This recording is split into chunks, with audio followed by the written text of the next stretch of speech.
কলা বলা করুছ এতে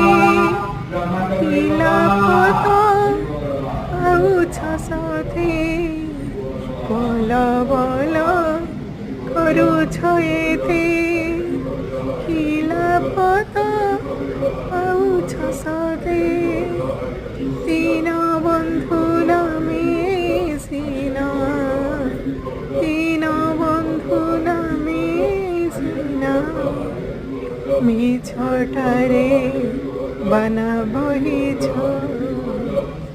হটিয়া ঠাকুর কেতে নাট দেখিব হটিয়া ঠাকুর কেতে নাট